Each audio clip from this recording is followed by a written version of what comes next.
ದಾವಣಗೆರೆಯಲ್ಲಿ ಕಾಂಗ್ರೆಸ್ ಮುಖಂಡನ ಪುತ್ರರ ರೌಡಿಸಂ. ದಾವಣಗೆರೆಯಲ್ಲಿ ಪೊಲೀಸರಿಗೂ ಇಲ್ವಾ ರಕ್ಷಣೆ? ಪೊಲೀಸರ ಮೇಲೆಯೇ ಕೈ ಮುಖಂಡನ ಪುತ್ರರಿಂದ ಹಲ್ಲೆಯಾಗಿದೆ.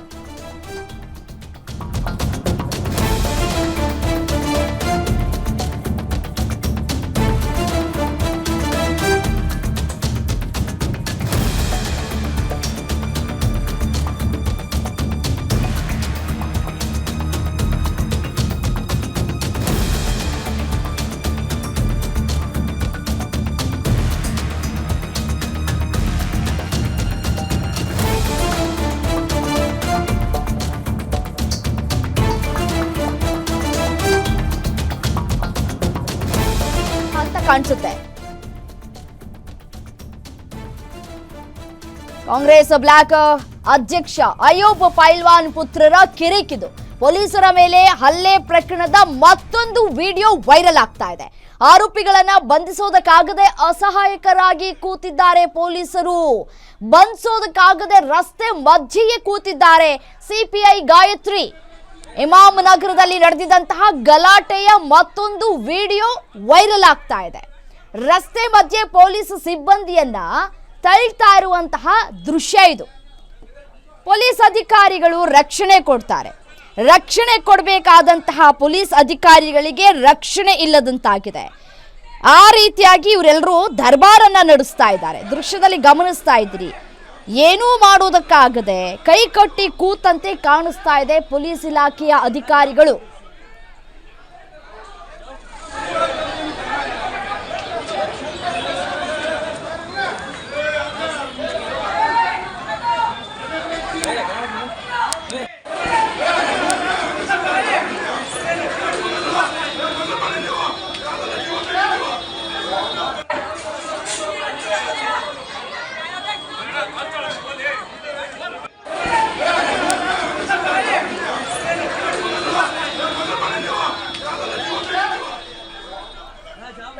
ಪೊಲೀಸರ ಮೇಲೆಯೇ ಕೈ ಮಾಡುವಷ್ಟು ಮಟ್ಟಿಗೆ ಇವ್ರಿಗೆ ಎಲ್ಲಿಂದ ಬಂತು ಧೈರ್ಯ ಅಂತ ಹೇಳಿ ಖಾಕಿ ಪಡೆ ಮೇಲೇನೆ ಹಲ್ಲೆಯನ್ನ ನಡೆಸಿದ್ದಾರೆ ಅಯೂಬ್ ಪೈಲ್ವಾನ್ ಪುತ್ರರಿಗೆ. ಇದೀಗ ಸಂಕಷ್ಟ ಎದುರಾಗಿದೆ. ಈಗಾಗಲೇ ಮತ್ತೆ ಇಬ್ಬರನ್ನ ಬಂಧಿಸಿದ್ದಾರೆ ಪೊಲೀಸ್ನವರು. ಯಾವ ರೀತಿಯಾಗಿ ಅಸಹಾಯಕರಾಗಿದ್ದಾರೆ, ಯಾರನ್ನೂ ಕೂಡ ಬಂಧನ ಮಾಡೋದಕ್ಕಾಗದೆ ರಸ್ತೆ ಮಧ್ಯೆಯೇ ಹೇಗೆ ಕೂತಿದ್ದಾರೆ ಸಿಪಿಐ ಗಾಯತ್ರಿ ಅವರು ಅನ್ನೋದನ್ನ ದೃಶ್ಯದ ಮುಖಾಂತರ ಗಮನಿಸಬಹುದು. ರಾಜಕೀಯ ಬಲ ಇದೆ ಅಂತ ಹೇಳಿ ಈ ರೀತಿಯಾಗಿ ಕಾಂಗ್ರೆಸ್ ಮುಖಂಡನ ಮಕ್ಕಳು ಯಾವ ರೀತಿಯಾಗಿ ಒಂದು ದರ್ಪವನ್ನ ತೋರ್ತಾ ಇದ್ದಾರೆ ಅನ್ನೋದನ್ನ ದೃಶ್ಯದ ಮುಖಾಂತರ ಗಮನಿಸಬಹುದು. ತಲೆಮರೆಸಿಕೊಂಡಿದ್ದಂತಹ ಇಬ್ಬರು ಆರೋಪಿಗಳನ್ನ ಅಂತಿಮವಾಗಿ ಪೊಲೀಸರು ವಶಕ್ಕೆ ಪಡೆದುಕೊಳ್ಳುವಲ್ಲಿ ಯಶಸ್ವಿಯಾಗಿದ್ದಾರೆ. ಇನ್ಸ್ಪೆಕ್ಟರ್ ಮೇಲೆ ಹಲ್ಲೆ ಮಾಡ್ತಾರೆ ಅಂತಂದ್ರೆ ಕಾನೂನಿನ ಭಯ ಅನ್ನೋದು ಇವ್ರು ಯಾರಿಗೂ ಇಲ್ಲ ಅಂತ ಕಾಣಿಸ್ತಾ ಇದೆ.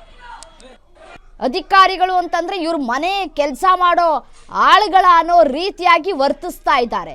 ಆ ಮನೇಲಿ ಕೆಲಸ ಮಾಡೋರ್ಗೂ ಒಂದು ಇದಿರತ್ತೆ, ಮರ್ಯಾದೆ ಇರುತ್ತೆ.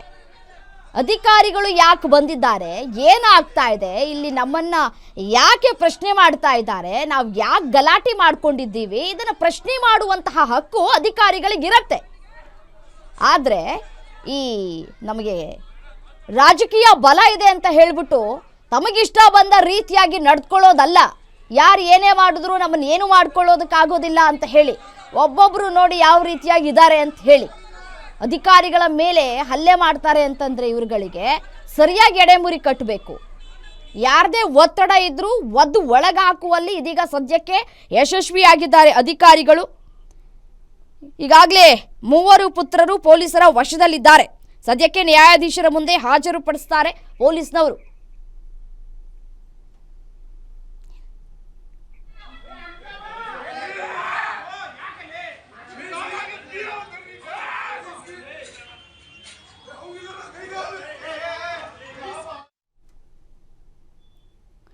ಏನು ಇದೇ ವಿಚಾರಕ್ಕೆ ಸಂಬಂಧಪಟ್ಟಂತೆ ಮತ್ತಷ್ಟು ಡೀಟೇಲ್ಸ್ ಕೊಡ್ತಾ ಹೋಗ್ತಾರೆ ನಮ್ಮ ಪ್ರತಿನಿಧಿ ಮಲ್ಲಿಕಾರ್ಜುನ್ ದೂರವಾಣಿ ಸಂಪರ್ಕದಲ್ಲಿದ್ದಾರೆ. ಮಲ್ಲಿಕಾರ್ಜುನ್, ಕಾಂಗ್ರೆಸ್ ಮುಖಂಡನ ಮಕ್ಕಳು ಅನ್ನೋ ಕಾರಣಕ್ಕೆ ಪೊಲೀಸರ ಮೇಲೆ ದರ್ಪವನ್ನ ತೋರಿದ್ರ ಇವರುಗಳು ಹೇಗೆ ಅಂತ ಹೇಳಿ, ಅಧಿಕಾರಿಗಳು ಅಂತ ಹೇಳಿ ಅವರಿಗೆ ಕವಡೆ ಕಾಸಿನ ಕಿಮ್ಮತ್ತಿಲ್ವಾ ಇವರುಗಳಿಗೆ ಅಂತ? ಖಂಡಿತ ರಮ್ಯ, ಯಾಕಂದ್ರೆ ನೀವು ಹೇಳ್ತಕ್ಕಂಥದ್ದು ಸತ್ಯನೇ. ಯಾಕಂತಂದ್ರೆ ಕಳೆದ ಬಾರಿ ಆಜಾದ್ ನಗರದಲ್ಲಿ ಇರ್ತಕ್ಕಂತಹ PSI ಮೇಲೆ ಇವರೊಂದು ದೌರ್ಜನ್ಯವನ್ನ ತೋರಿಸ್ತಕ್ಕಂಥದ್ದು, ಅದಾದ ನಂತರದಲ್ಲಿ ಅವ್ರನ್ನ ಟ್ರಾನ್ಸ್ಫರ್ ಮಾಡ್ಲಿಕ್ಕೆ ಇವು ಬಹುದೊಡ್ಡ ಒಂದು ನಾಟಕವನ್ನು ಕೂಡ ಹಾಡಿದ್ರು. ಅದಾದ ನಂತರದಲ್ಲಿ ಇವರ ಅಧಿಕಾರಿಗಳು ಅಂತಂದ್ರೆ ನೀವು ಹೇಳಿದಂಗೆ ಕವಡೆ ಕಾಸಿನ ಕಿಮ್ಮತ್ತು ಕೂಡ ಇವರಿಗೆ ಇಲ್ಲದಂತ ಆಗಿರ್ತಕ್ಕಂಥದ್ದು. ಯಾಕಂದ್ರೆ 31ನೇ ತಾರೀಕು ಅಂದ್ರೆ ಜನವರಿ 31ನೇ ತಾರೀಕು ಒಂದು ಏನು ಗಲಾಟೆ ಆಗುತ್ತೆ, ಗಲಾಟೆ ಆದ ನಂತರದಲ್ಲಿ ಅವರು ಬಂಧ ಮಾಡ್ಲಿಕ್ಕೆ ಹೋದಂತಹ ಸಂದರ್ಭದಲ್ಲಿ CPI ಗಾಯತ್ರಿ ಸೇರಿದಂತೆ ಇಬ್ಬರು ಪೇದೆಗಳ ಮೇಲೆ ಒಂದು ಹಲ್ಲೆಯನ್ನು ಮಾಡ್ತಾರೆ.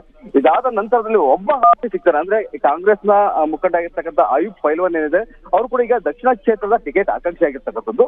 ಸೊ ಮೊದಲು ಏನ್ ಮಾಡ್ತಾರೆ, ಒಬ್ಬ ಆರೋಪಿಯನ್ನ ಬಂಧಿಸ್ತಾರೆ. ಬಂಧನ ಆದ ನಂತರದಲ್ಲಿ ಈ ಹೊಸ ಅಪ್ಡೇಟ್ ಏನಂತಂದ್ರೆ ಈಗ ಮತ್ತೆ ಇಬ್ರು ಆರೋಪಿಗಳನ್ನ ಬಂಧಿಸಿರ್ತಕ್ಕಂಥದ್ದು. ಅಂದ್ರೆ ಮೊದಲದಾಗಿ ಹಸೇನ್ ಅಂತ ಏನಿದೆ, ಈಗ ಆಲ್ರೆಡಿ ರೌಡಿ ಶೀಟರ್ ಕೇಸ್ ಕೂಡ ತೆಗೆದಿರ್ತಕ್ಕಂಥದ್ದು. ಅದಾದ ನಂತರದಲ್ಲಿ ಹಂಸಾ ಮತ್ತೆ ಹುಸೇನ್ ಅಂತ ಏನಿದ್ರೆ ಅವರು ಕೂಡ ತಪ್ಪಿಸ್ಕೊಂಡಿರ್ತಕ್ಕಂಥದ್ದು. ತಪ್ಪಿಸ್ಕೊಂಡು ಅವ್ರೀಗ ಏನು ದಾವಣಗೆರೆಯ ಬೋದಾಳ್ ರಸ್ತೆಯಲ್ಲಿ ಇರ್ತಕ್ಕಂತಹ ತಾಜ್ ಪ್ಯಾಲೇಸ್ ಅಂತ ಏನಿದೆ, ಆ ತಾಜ್ ಪ್ಯಾಲೇಸ್ ಅಲ್ಲಿ ಒಂದು ಅಡಿಗೆ ಕೂತಿರ್ತಕ್ಕಂಥದ್ದು.